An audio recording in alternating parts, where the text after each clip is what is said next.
Good day, everybody, and welcome to another edition of the Military and Foreign Affairs Network. I am your host, the voice of reason. Today we have hit day 172 of the ongoing war between the Russian Federation and Ukraine. And this war continues to provide a very interesting study of things that continue to occur within the confines of the conflict. So first, if we go over to the east, the Russians continue their push running from Donetsk all the way to the north of Sloviansk. Recently, we can confirm the Russians have moved in a westerly direction out of Donetsk and have seized control of the town of Pisky in this location. This was a very built-up defensive redoubt for the Ukrainian military, and it would appear that the Russians have overcome those defenses and continue to drive both down the M30 and towards what would eventually be Pokrovsk, and then eventually, probably in all likelihood, to circle back towards Kramatorsk. But we're getting way ahead of ourselves in terms of talking about those kinds of advances as of yet. Additionally, we continue to see the Russians pressing towards Bakhmut. We do understand this is probably a bit more in terms of this gray out zone that is contested. In all likelihood, this red area, which is under Russian control, has pushed all the way to the outskirts of Bakhmut. And the Russians also continue to press towards Seversk and have continued its advance to the outskirts and have actually entered Soledar, this town. And again, this map is not indicative of the complete Russian advance as of yet. So that's kind of the situation on the eastern front, so to speak. And then you go down to the southwestern front, and then the dynamic changes a little bit.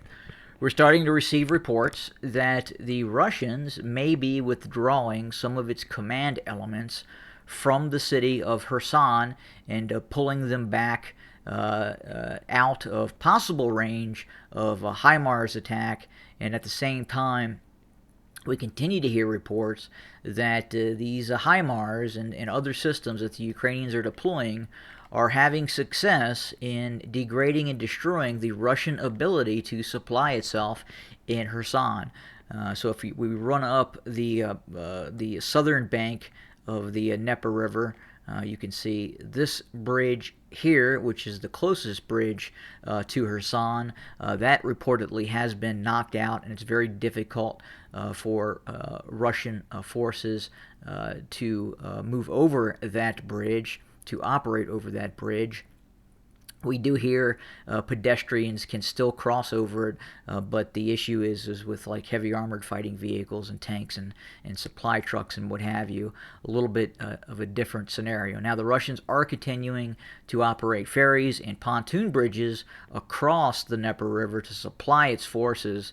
But again, those can also be targeted given how close the front lines are to Ukrainian forces. And remember, if you have a HIMARS operating, let's say, in some place on the to the north of Mykolaiv, and then we look at just the general direction here, and that is well within the range of a HIMARS system. And if you continue to go further north, another bridge, this is a dam which has reportedly been hit numerous times.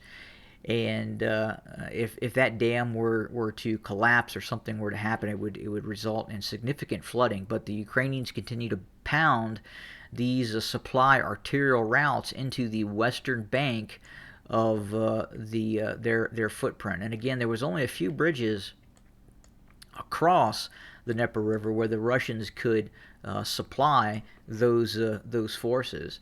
And the Russians, apparently, from what is being reported now, at least by the Ukrainians, And we have to wonder about this Russian withdrawal, especially of its command staff on the Western Bank. Whether that is true or not, we just don't know at this point. But ultimately, we may find out. But what is just kind of ironic, at least for me, as I analyze this conflict, it would seem that going into this conflict, that the Russians, if they were looking to seize control of the eastern half of Ukraine, everything east of the Dnieper River, and maybe that is not the goal now. Maybe those goals have become much more limited in terms of capability, because things are moving rather slowly right now. Now we could see the Ukrainian military continue to take heavy casualties, and then compounding that with its economy, which has contracted by almost 50%, we could end up seeing the general collapse of the Ukrainian economy, and at the same time, the possible general collapse of the Ukrainian military at some point. And then obviously the Russians would probably move a bit quicker. But right now, we're not seeing that. And again, what is ironic, you would have thought that the Russians would have had the capability to sever all arterial routes across the Dnieper River to prevent the Ukrainian military from supplying its forces along the eastern bank. Look, most of the HIMARS, the 155 millimeter artillery pieces, the javelins, all these systems are namely coming in through Poland. They're coming in through Romania, and to a lesser extent Slovakia as well. But very, very long porous border in terms of the NATO states having the ability to get these weapon systems into Ukraine. Now from there, they go from depots in the western Ukraine, and at some point they have to cross the Dnieper River, which runs across this area. And again, you would have thought going into this conflict that the Russians would have had the capability. I'm not saying they don't, but they have not exercised that capability as of yet in terms of severing those arterial routes into eastern Ukraine. I just don't see the type of interdiction operations that a modern army in the modern era would need to utilize to completely degrade and destroy an opposing force being used by the Russian military. Now, is that purpose-driven? It's difficult to say at this point, and there are some things obviously that I am not fully able to wrap around my head in terms of what is being done, really by both sides, but namely I would say the Russians, in terms of severing those bridges across the Dnieper River. If they want the short-term goal of seizing the rest of Donetsk, they would look to cut off supplies towards Sloviansk, Kramatorsk, and not give the Ukrainians the ability to resupply its army in the east, Kharkov, what have you. But they're still doing that. The Ukrainians are still traveling over these bridges along the upper Dnieper River, the northern part of the Dnieper River, from the Black Sea, and are able to supply its military. Additionally, again, I've talked about this before, that the Russians, I mean, if this was the United States, obviously fighting a armed conflict, we would have been going after key targets in Kiev, and some of those targets haven't been hit. These bridges across the Dnieper River near Kiev, which again it gives the ability for the Ukrainians to supply its forces on the eastern bank of the Dnieper River. There's a tank brigade normally stationed just on the northeast side of this Dnieper River, and yes, the Russians have hit a lot of supply depots all over the Ukrainian territory, but for some reason we have not seen the Russians take down these bridges to degrade the ability of the Ukrainian military to supply itself in the east.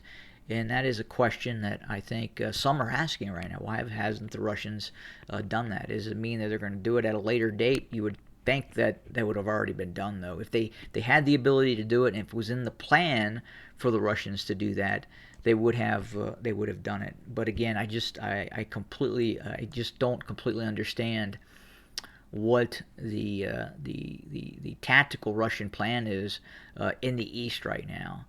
And then again, on the western bank of the Dnieper River, I mean, at least according to the Ukrainians, things are fairly precarious for the Russians. But we can't confirm that.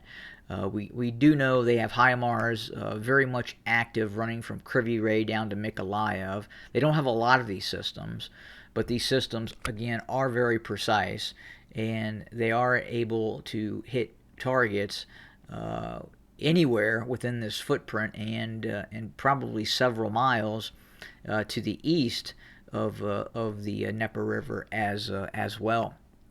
And again, as I talk about the Ukrainians still having the ability to supply itself, it's kind of almost like the reverse has been done to the Russians on the western bank of the Dnieper River. The Ukrainians have severed these arterial routes being used by the Russians on the western bank. And again, there's just not a lot of movement by Russian forces at this point in terms of territorial gains, and things seem to be at quite a standstill. I think right now we're kind of in an error, at least in terms of the operational art in which nation states were at during World War One, and the advances in military capability during World War One really kind of disallowed for maneuver warfare. At least and at the time it was mainly cavalry and infantry armies, and the machine gun and heavy artillery, rapid fire heavy artillery, again disallowed the use of these infantry formations and cavalry formations. Now, at the same time, some of these precision guided anti-tank systems, and then namely as well these long range, very precise guided rockets that are being used on both sides, have led to a conundrum on both sides, because command, control, supply up to 60, 70 miles to the rear can now be very, very precisely hit by both sides in this conflict. And the Ukrainians right now, generally speaking, have the same capability as the Russians. It may be a lesser capability in terms of quantity, but they definitely have some aspects of quality on their side that the Russians may not currently possess. Now, the Russians have cruise missiles, and they are using that, and they have tactical air assets as well, which seems to be having some issues operating, at least over the western Ukraine, given the air defense network and Western assistance in terms of both intel and anti-air denial capability, meaning they're able to shoot down Russian aircraft flying over Western Ukraine. And does that have to do with the possibility that what makes it difficult for the Russians to hit some of these bridges along the northern Dnieper River? Can't say at this point. You would think that they could use cruise missiles or other assets that would, and they have those assets. They have those standoff assets, meaning the Russians, to take down these bridges, but for some reason they just haven't done it, and I really can't answer that question at this point. And at the same time, just like some of the limited strikes that have taken place in Kiev, you'd think there would be a whole hell of a lot more of those targeting leadership areas in Kiev. But again, it hasn't really been done yet. But that pretty much does it for today. We'll continue to monitor, report. We're watching things very close in Kherson, and obviously the continued Russian drive in the east towards Seversk, Sloviansk, Kramatorsk, entering Bakhmut, and then south of there as well. Thanks for joining us, and more to come.